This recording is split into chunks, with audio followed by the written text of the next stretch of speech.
નમસ્તે વિદ્યાર્થી મિત્રો, કેમ છો? તમે બધા મજામાં હશો, બરાબર ને? તો આજે આપણે ધોરણ 8માં હિન્દીનું પહેલું ચેપ્ટર તેરી હે જમી काव्य भणीशुं। तेरी है जमी काव्य का प्रकार प्रार्थना गीत है।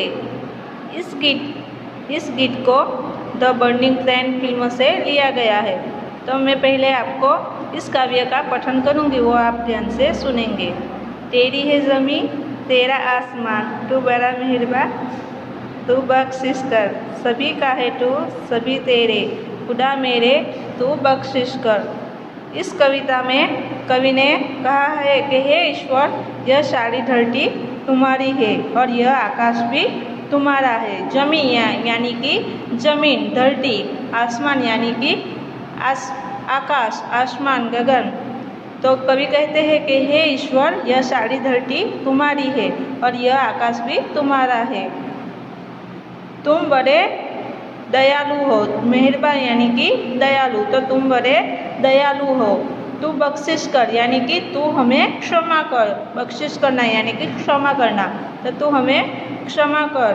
सभी का है तू सभी तेरे, यानी कि कवि कहते हैं कि इस धरती पे सभी के आप हो ईश्वर, तुम हम सबके हो और हम सब बालक तुम्हारी है।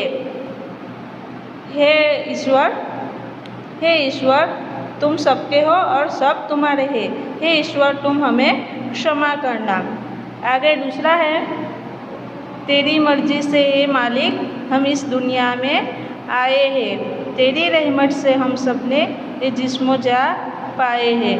तू अपनी नज़र हम पर रखना, किस हाल में है ये खबर रखना।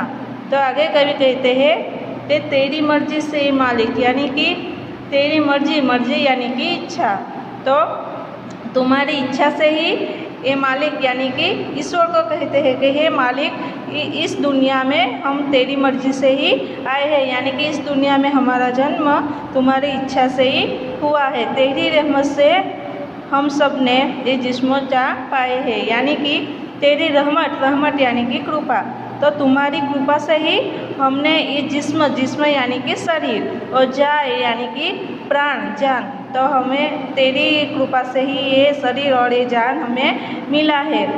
तू अपनी नज़र हम पर रखना, किस हाल में है ये खबर रखना।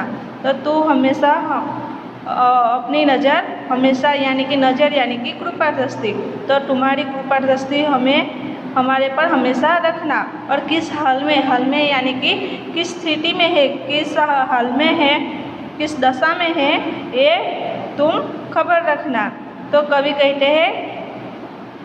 कहते हैं कि तुम हम पर अपनी कृपा दृष्टि रखना, हम किस हाल में है ये इसकी हमेशा खबर रखना। आगे मैं काव्य का पठन करूँगी, वो आप सुनिए। तू चाहे तो हमें रखे, तू चाहे तो हमें मारे, तेरा आगे झुका के सर खड़े हैं आज हम सारे। तो कवि कहते हैं कि तू चाहे तो हमें रखे, यानी कि तुम चाहो तो हमें जीवित रखो और तुम चाहो तो हमें मार डालो, यानी कि मृत्यु दे दो।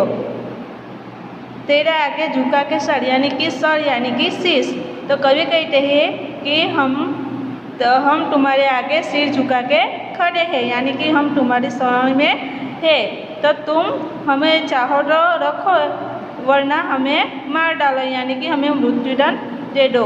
वो सबसे बड़ी ताकत वाले तू चाहे तो हर आफत डाले, यानी कवि ईश्वर से कहते हैं कि हे ईश्वर तुम बड़े शक्तिशाली हो, यानी कि सर्वशक्तिमान हो।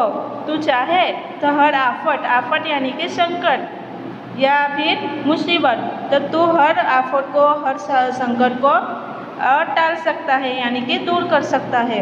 तो कवि कहते हैं कि